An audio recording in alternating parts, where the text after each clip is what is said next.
Hey everybody, welcome to another episode of Rapping with the Rep. I'm State Representative Ken Gordon, and I'm honored to be joined today on our show by Senator Jason Lewis from Winchester, our neighboring town. Welcome to our show. Thank you, Ken. It's great to be with you. Thank you. We're going to be talking about the timely topic of question 4 on the upcoming ballot, which deals with the legalization and, frankly, commercialization of marijuana. Jason, Senator Lewis, you've been involved in the commission that's focused in on that ballot question from the point of view of the legislature, and you went to Colorado recently to learn about that. That's right. I never had expected to be so involved in marijuana policy, but I do chair the Public Health Committee, and so the Senate President asked me about a year and a half ago to lead a special committee looking at marijuana policy. We interviewed lots of different experts on the topic, did extensive research, and I led a delegation out to Colorado, which is one of the first states that has legalized the recreational use of marijuana. So we spent 4 days on the ground talking to state officials, Denver city officials, law enforcement. We visited a number of marijuana businesses as well. And then we published a report which is available online, so anyone who's interested in seeing all the results of our work, they can just look up the Special Senate Committee on Marijuana report. And do you know the website of that? Or it's on the Mass Legislature website. Okay. So it's I believe it's malegislature.gov, Right. and then you go to the reports, and I think they rank the reports by number of hits they're getting, and the marijuana report has been at the top of the list now for many months, so it's at the top of the bestseller list. I'm not surprised. And what we can do is we can put the name of that, we can put that website on the screen so that you folks can see it. So when I saw that you were leading that delegation, you and I have known each other for quite some time. In fact, even before I ran in 2012, we had conversations about our role as legislators. And you're a fellow Democrat, and Yes. you're a progressive Democrat. Yes. So what I expected when I saw you were leading this delegation was that it was likely that you would come back in support of the ballot initiative that would create more access to marijuana and create less fewer restrictions than we have. But I was quite surprised, because maybe you can tell the viewers about some of your conclusions, and then I'd like to go into the details of why your report ended up creating the findings that it did.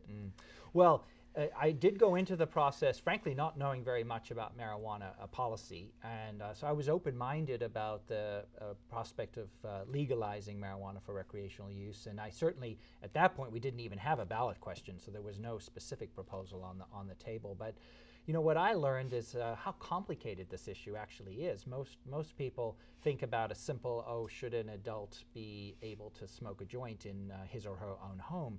But actually, when you're considering legalizing marijuana and opening up the door to a marijuana industry that will sell and promote marijuana products, there are literally dozens and dozens of difficult decisions that have to be made. For example, what kinds of products will be legal on the market?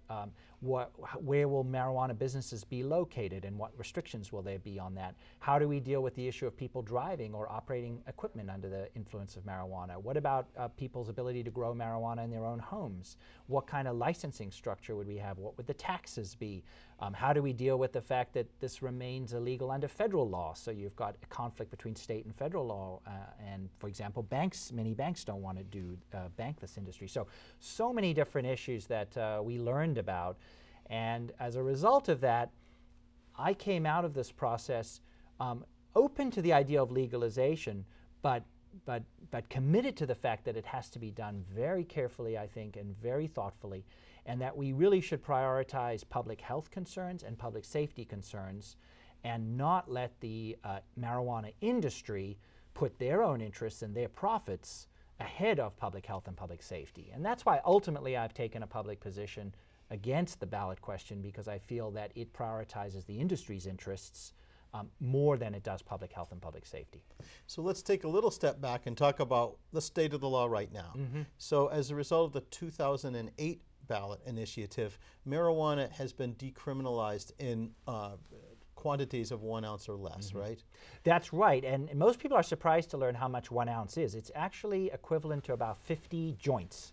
So that means today, well, this has been true since 2008, if you are in possession of up to an ounce of marijuana, the worst thing that can happen to you is you could get like a civil violation, like a parking ticket. And the reality is our police officers have more important things to deal with. So it's very rare that somebody in possession of small amounts of marijuana would even get any violation at all.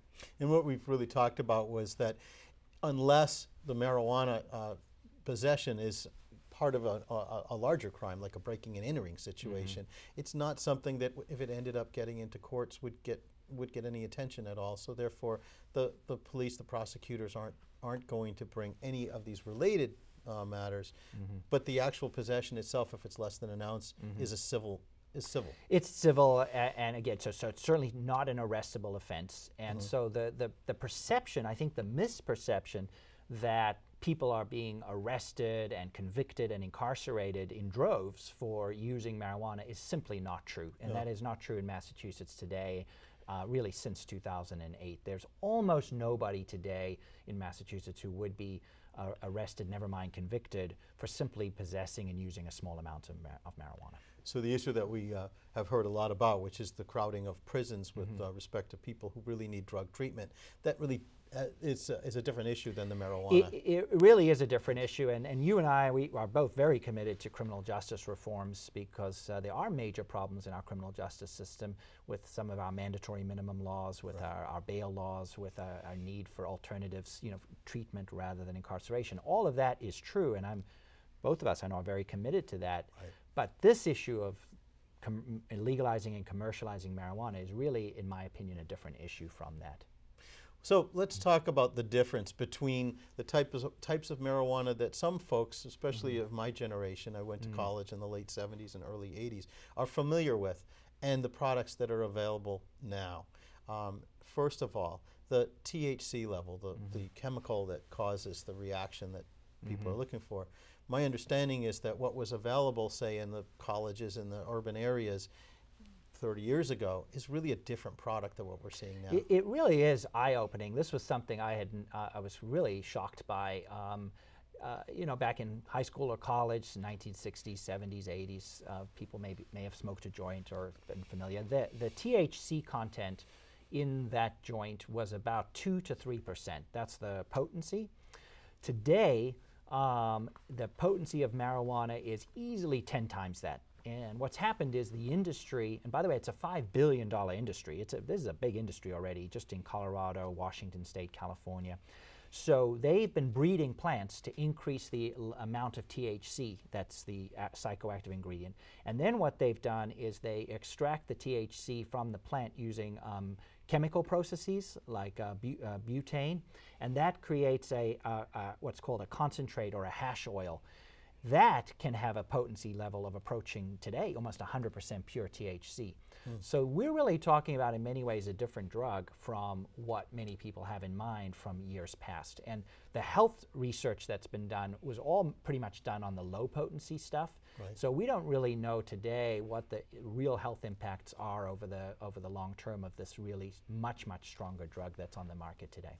My understanding is that compared with some of the marijuana available in some of the European countries that allow this is even much higher than that. Yeah, that's a great point. Actually, in the Netherlands, where marijuana is not actually legal, but they've had a more permissive approach to it, they consider marijuana above 15% THC to be a hard drug, and they don't allow that. So they keep the potency below 15%. The average marijuana product in Colorado today is about 18%, so it's already above that level. And like I said, there's many products you can purchase, for vaping, or for consuming in a food or in a beverage, or in a concentrated form that are much higher than that level. So let's talk about that, because some of these products that are being discussed, again, are much different than what some of us would expect to see. And you've seen some of those when you went to Colorado. Can you talk about that? Yeah, I've seen them firsthand, and people don't even smoke joints that much anymore. They are largely today consuming marijuana in food and beverages. And so what happens is once the THC is extracted, it's infused, the oil is infused into foods and beverages, or in some cases it's just sprayed on. And the industry has been creating everything you can imagine. I mean, all kinds of candy products with THC, gummy bears, lollipops, all kinds of baked goods, cookies, cupcakes. ice cream, I even saw salad dressing. Actually, recently I saw a company advertising a product which is actually wine infused with THC, which is a really bad idea. You do not want to mix alcohol and marijuana. So that the food, and by the way, and also energy drinks, sodas, all of that as well. So the problem is that those are very enticing products to young adults and teenagers. Also, young children a lot of times don't know that it even has THC in it, and they might consume it, which can be dangerous, and as well as for pets also. Yeah. So there's a lot of concerns with edibles and how you make them safe and how you try to regulate them. Colorado's been really wrestling with that now for several years. You know what's really concerning, if you could put that slide back up showing some of those products. You know, some of the marketing, if you can see, it's not only is it marketed to, it looks like younger consumers, like on the bottom right there, those sodas, but when you look at Pop-Tarts, it would seem that a child might expect that they were opening a Pop-Tart and they weren't. It's a Pot-Tart. And that seems entirely intentional. Well, absolutely. The industry is growing fast, and they're trying to capitalize on existing brands and images and concepts that people are already familiar with. So that's why they do things like Pot-Tarts instead of Pop-Tarts, or Klondike bars instead of Klondike. And Colorado's trying to crack down on some of this, but you know, the industry is very creative. And you know, big part of their campaign, I think our next slide actually shows some of the marketing images. You know, they are trying to increase consumption of marijuana. They're trying to both find new customers who may never have consumed it before, and also to increase consumption of existing customers. And they're also trying to change the image around marijuana from something that maybe, you know, was in kind of the shadows to something that would be considered completely normal, and people might just, you know, consume marijuana you know, as much as easily and as comfortably as they would say drink a glass of wine or a beer. Did you see any statistics that would talk about the use of marijuana in Colorado among teens?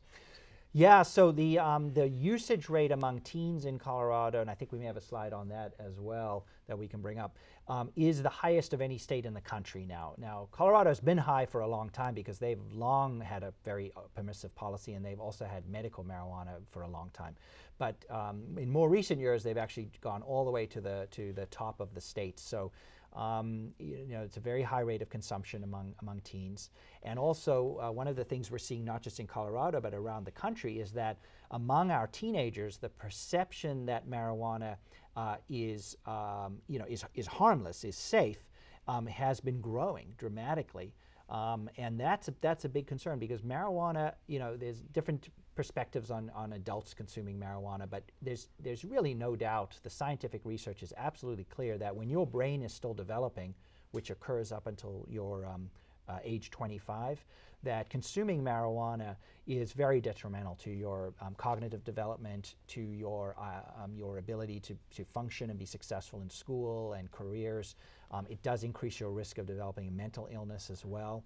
So, you know, when you have a 14-year-olds, 15-year-olds, 16-year-olds, even late teens who are consuming these high-potency products, you know, that should be a very significant concern for us. And the fact that it is high in Colorado, and that the states that have the highest rates of teen use are the ones that have either commercialized it for recreational use and or for medical use as well. Yeah, that really is concerning. The other argument that I hear, and I sort of hear both sides of this, is whether the use of marijuana would or would not lead to other types of drugs. And I know you and I both are very concerned about the opiate addiction problem that we have here in Massachusetts, which also extends nationwide. Yeah.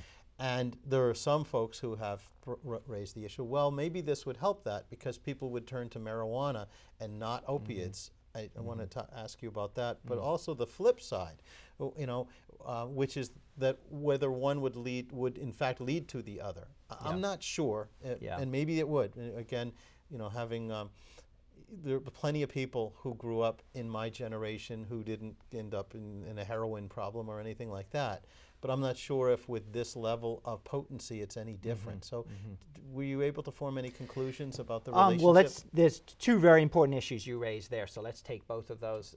In terms of the whether using marijuana as a sort of a kid or a young teen, you know, does lead to harder drugs, there's certainly evidence of a correlation. of young teens using marijuana. Also, in many cases, they will use alcohol and maybe even tobacco, and then going on to use other drugs. But we can't really say for sure that it's a causation. That's what's causing it. And what I generally say on this issue is that whether or not a teenager goes on to use any kinds of other drugs, again, as I mentioned earlier, just the fact that they're using marijuana when their brain is still developing, we should be seriously concerned about that. Nobody should be under the illusion that that's no big deal. If a teen uses marijuana, once in a while, they'll probably be okay. But what happens is many teens start that way, but then they start using it, weekly, then daily, and then sometimes multiple times a day. And particularly with this high potency stuff we're talking about today, the consequences of that are very, very severe. So we should be concerned just about the use of marijuana, regardless of whether someone goes on to use heroin or something else. Yeah. In terms of the other argument, what I would say to that is there's very few doctors out there or health experts or addiction counselors who believe that marijuana is the solution to our opioid epidemic. And so that is not at all the medical consensus that's out there today. And what I would say is for those folks who maybe do suffer from chronic pain, and maybe for them they find that marijuana can be an alternative to an opioid. Well, okay, that's why we have a medical marijuana program, and so they can get marijuana through that program today, completely legally. And that marijuana is, tested and safe, and they can get it if that works for that person. That, in my mind, is not at all an argument to create a recreational market for this drug. Yeah, and I want to really reiterate that because you've come to the thought that I share with you. We didn't work this out previously, but that's exactly what I think. If the argument is that this is an alternative to a different drug, well then medical marijuana is the answer, and we have that. Again, it goes to the discussion we had in the beginning. If the argument is a small amount of marijuana to be used by a person, we have that. And if the argument is that marijuana may or may not lead to another drug, it shouldn't matter, because this marijuana and the potency that we're talking about is a problem in and of itself, whether it leads elsewhere or not.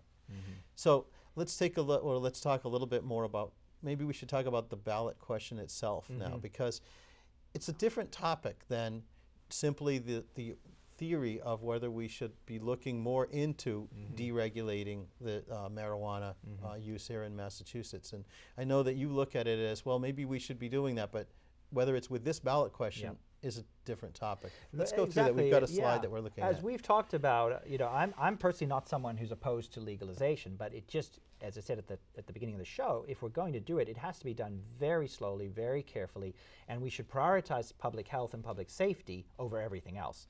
Unfortunately, my conclusion after studying this ballot question very closely, and by the way, it's 24 pages long, so there's a lot of details in there that unfortunately I think most people in Massachusetts haven't really looked at closely. But there's a lot of things in there that should give us deep concern. And it's not a big surprise, because this ballot question was basically written by the Marijuana Policy Project. They're a national group that are backed by the industry, so it's essentially an industry-written bill. Law enforcement wasn't at the table to write the bill. Doctors weren't at the table. Mayors and selectmen were not at the table. Superintendents were not at the table. So all these other voices were not really at the table.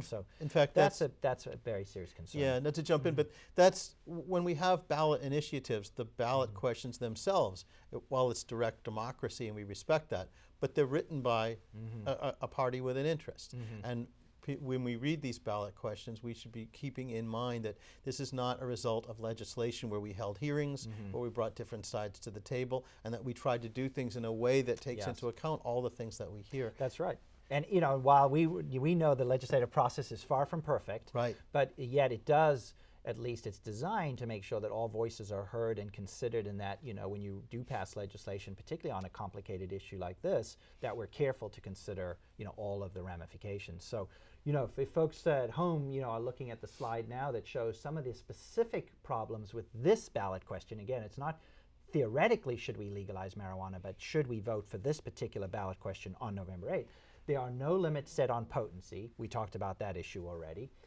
There's no limit on the number of stores. So rather than having a very strict limit, and you know, we know from the tobacco and the alcohol industries, the more outlets you have, the more places you have selling it, the more accessible it will be, certainly to teenagers, and also it will lead to it often will lead to increased consumption. Yeah. In fact, you've talked about, I don't mean to interrupt, but the number of outlets for marijuana in Colorado. In Colorado, is only one third of the state has adopted the provisions. So within 1/3 of the state of Colorado, there are more marijuana outlets than there are Starbucks and McDonald's combined. Is that That's right. More. That's just pot shops. Even that doesn't even include cultivation, like growing facilities and manufacturing. Just pot shops alone, more of them than Starbucks and McDonald's combined. In 1/3 of the state. Basically a third of Colorado, which is where they've opted in to allowing pot shops to locate. No. So that's you know, something else that you may notice on the slide here, that this ballot question is written the opposite way, which means our cities and towns like Burlington and Bedford and others are essentially forced into allowing marijuana businesses to locate in their community. The only way they can completely opt out is through a local ballot referendum, which is a very high bar to clear. This is not something that town meeting can determine, not something the Board of Selectmen or a city council. It has to be through a ballot referendum to opt out. That's the opposite of how it works in Colorado. That's the opposite of how our medical marijuana system works. So that's a concern as well. It's an important provision that some people may not focus in on. May not focus in on at all, you know, until the day where if this were to pass and then these businesses start opening up in their city or town, and then they're like, well, we didn't think that we were going to be having pot shops on our main street. You know? Because even with the medical marijuana, the towns were able to zone to provide the proper place for that. That's right, both zoning and also if they really didn't want a medical marijuana dispensary, they didn't have to host one. You know, the community has to say that that's something they're willing to support. So that would be different for recreational marijuana. So then also some of the other concerns, you know, the fact that this ballot question doesn't put any limits or restrictions on the kinds of products that can be sold. So all of these edibles, all these high potency concentrates, hash oils, all of that would be legal. And you know, that again is, I think, a significant problem with this particular ballot question. Right, you know, as we see with many others. Now, is there a way for the legislature to then take over and regulate? I know that Speaker DeLeo this morning said, well, if we do something, we're going to have to take a look at what we can do. Well, you and I both know that you know, the legislature can take up any issue that we see fit, but you know, as we know, when a ballot question passes, it's then viewed as the will of the voters. So, you know, I mean, I know I would, and you would, and many of our colleagues would be, you know, reluctant to tamper with it because, again, it's the will of the voters. So, I think that there, you know, there might be some efforts to try to address many of these concerns in this ballot question, but I think it would be a very, you know, difficult task, both in terms of the policy, which is challenging, and the politics of it, which is challenging. So, you know, I hope people don't vote for this knowing that it's flawed and just say, well, I think the legislature can fix it later, because I think that's a very risky strategy. Right. Now, one of the issues that I think it was back on that chart is the issue of driving while drugged, driving under the influence of marijuana. Yep. There's no breathalyzer that one can take to determine that. I suppose that a police officer can see someone, can smell it, can see so that field sobriety must still work. But as far as well, I just want to correct maybe one thing you okay. said, though, because when I was in Colorado, I visited a company that makes marijuana vaping products. You know, these are like electronic cigarettes, but rather than nicotine, it's THC. They showed me a product that they call Incognito because they've engineered out the odor. So this is a product that you can vape. And no one would know that it's marijuana, actually, because there'd be no odor. So it's amazing. They're one step ahead, huh? They're one step ahead. And you can imagine also not just drivers, but like think about our high school kids, you know, that's the kind of product they would be able to easily hide from, you know, from teachers and principals. But back to the issue of driving, this should be a serious concern for us all because you know, driving under the influence of marijuana does seriously impact your ability to drive safely. We have no, as you rightly pointed out, we have no equivalent to an alcohol breathalyzer. So a police officer may pull you over, you're driving erratically. They might put you through a field sobriety test, but then there's no breathalyzer to determine how much THC is actually in your system. And since we have no legal standard for what's considered safe, it's very hard to prosecute people. Right. So if you can't prosecute, then you can't hold people accountable. we just don't have a system today that can make sure we keep drug drivers off the roads, and that's a serious concern, because in Washington state, that's another state that has legalized recreational marijuana. According to AAA, they saw a doubling of fatalities that are linked to drivers who are high after legalization. So we have seen evidence that this problem will grow, and we don't really have the means to deal with it. So the accidents become more serious with respect to fatalities. Do they also become more frequent? I would think that would have to be. Yes, because again, if it's now legal and you can purchase it, more people are using marijuana and going out and then using it maybe irresponsibly, before they get home. Right. And so it does lead to just more accidents in general. Not all of them are fatal, but that causes property damage. It can cause injury, and unfortunately, in some cases, can lead to fatalities as well, which is a concern. But I think, again, not having the technology to identify impaired drivers or the legal standard to actually hold people accountable, I think, is very irresponsible to then go forward with this ballot question if we really aren't ready for it. So this is legal in Colorado and in Washington state, right? And Right. Tell me about the other states. Are there other states that have it? or have There's two considered it? other states that have also legalized it for recreational use. That's Oregon and Alaska. They're a little further behind Colorado and Washington. So this is still the bleeding edge. I mean, there's only 4 states in the entire country that have gone this far. Massachusetts, by having decriminalized and also having made medical marijuana legal, we're actually in the forefront of most states. We're not prohibitionists or Right. in the behind other states. We're really in the forefront. But again, because there's this push by the Marijuana Policy Project to get nationwide more states to commercialize marijuana, that's why this is on the ballot here, and I believe in 6 other states in November. And I really accept and understand the argument that, well, alcohol is legal, cigarettes are legal, so we have these substances that are legal, and now what about this? And I think the discussion that we're having is it's not whether or not marijuana stands in the same place as these other substances, but whether this ballot question provides enough protection so that when it goes into effect, we as a society can have some order around it, whether this is the right way to do it. So I'm not sure that argument really is the one that would essentially be the most productive.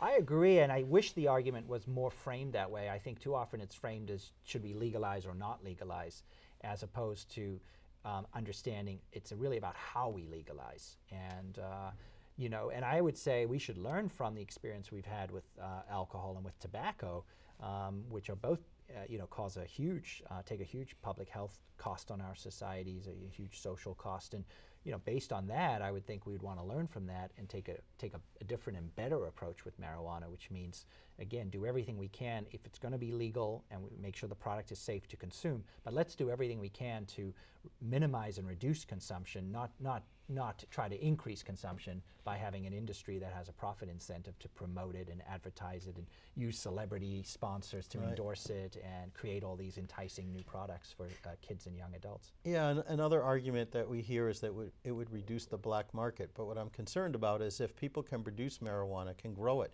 here in Massachusetts and want to then sell it here or elsewhere, does that in fact increase a criminal market? It's a great point, actually, and I think unfortunately the evidence from Colorado is that the black market is thriving because even though you have a legal market now, there's so much money to be made here. Marijuana is a weed; it's easy to grow, but you can make a huge profit from it. That there's a big thriving market in Colorado, kind of in many cases hiding in the legal market, and then also because it remains illegal in surrounding states, what people are doing is some bad people are setting up basically illegal grow operations in Colorado, and then they're smuggling to other states. So imagine in Massachusetts, how easy it would be. People could use the home growing provision that's in this ballot question, which would allow people to legally grow this at home, take advantage of that, and then sell that product to neighboring states where it would remain illegal. So we're the law enforcement's very concerned about that becoming a major problem. Right. So folks, this is question 4 on the upcoming ballot. Take a look at it, read it. It's something that you should be aware of what you're considering when you're voting on that ballot. Senator Jason Lewis has been our guest. Thank you for talking about that. My The election pleasure. is coming up on November 8th. Early voting has already begun. Please please take advantage of that. You can go to the town hall in Bedford and Burlington, in the town where you're living, posted hours. It will be a great, convenient way to vote this year, and we appreciate you tuning in to Rapping with the Reps. See you again next time.